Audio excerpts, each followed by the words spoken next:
Hawkins girl's head was severed and taken up the road about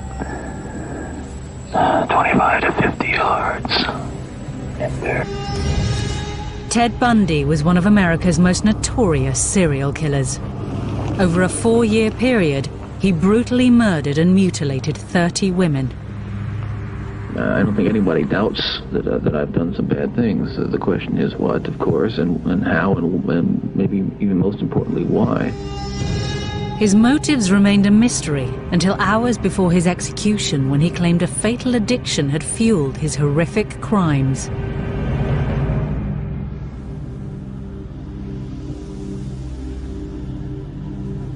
Theodore Robert Bundy, born on November 24, 1946. He was an American serial killer who kidnapped, raped, and murdered dozens of young women and girls during the 1970s and possibly earlier. After more than a decade of denials, he confessed to 30 murders committed in 7 states between 1974 and 1978. His true victim total is unknown. Ted Bundy was born Theodore Robert Cowell on November 24, 1946. His biological father's identity has never been confirmed. His original birth certificate apparently assigns paternity to a salesman and United States Air Force veteran named Lloyd Marshall, though a copy of it listed his father as unknown. For the first 3 years of his life, Bundy lived in the Philadelphia suburb of Roxborough, Pennsylvania, with his maternal grandparents, Samuel Knecht Cowell and Eleanor Miriam Longstreet, who raised him as their son to avoid the social stigma that accompanied birth outside of wedlock at that time. I grew up in a wonderful home with 2 dedicated and loving parents, one of 5 brothers and sisters. A home where we as children were the focus of my parents' lives, where we regularly attended church, 2 Christian parents who did not drink, they did not smoke, there was no gambling, there was no physical abuse or fight. After graduating from high school in 1965, Bundy attended the University of Puget Sound, UPS, for 1 year before transferring to the University of Washington, UW, to study Chinese. After graduating from UW in 1972, Bundy joined Governor Daniel J. Evans's re-election campaign.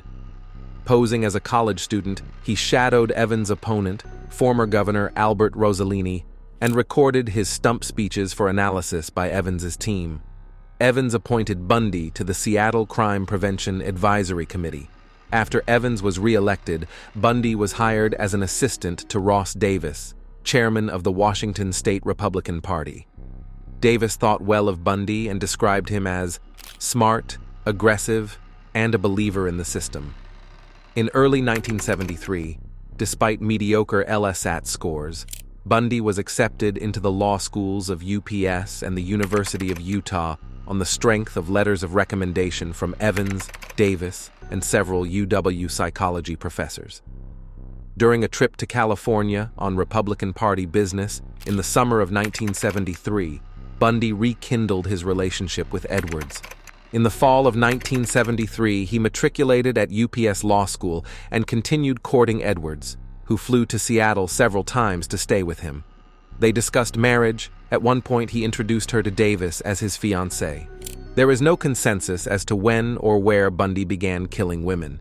He told different stories to different people and refused to divulge the specifics of his earliest crimes, even as he confessed in graphic detail to dozens of later murders in the days preceding his execution.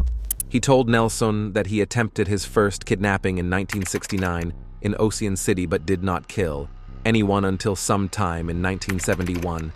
He told psychologist Art Norman that he killed 2 women in Atlantic City while visiting family in Philadelphia in 1969. Bundy hinted to homicide detective Robert Keppel that he committed a murder in Seattle in 1972 and another murder in 1973 that involved a hitchhiker near Tumwater, but he refused to elaborate. Rule and Keppel both believed that he might have started killing as a teenager.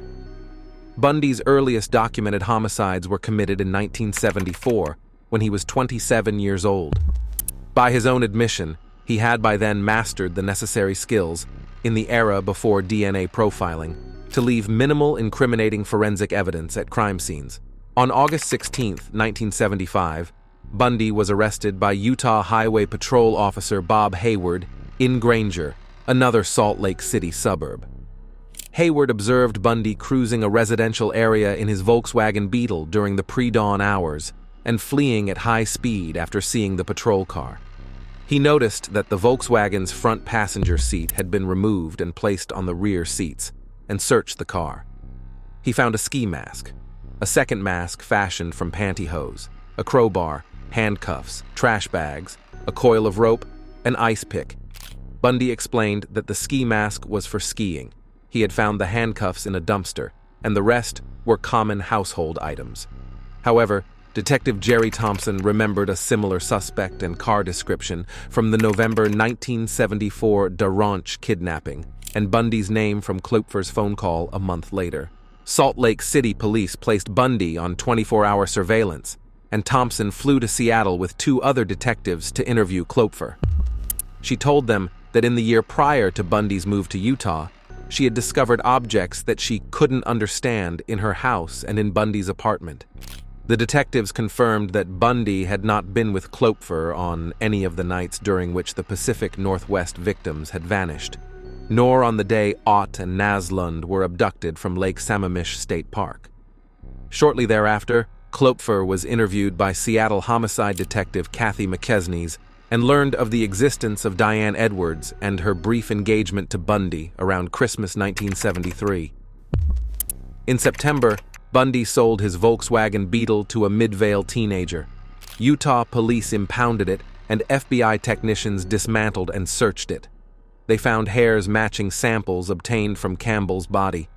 Later, FBI lab specialist Robert Neal concluded that the presence of hair strands in one car matching 3 different victims who had never met one another would be a coincidence of mind-boggling rarity. On October 2nd, after being put in a lineup, Ted Bundy was identified by victim DeRanch as Officer Roseland. Witnesses from Bountiful also recognized him from the Viewmont High School incident.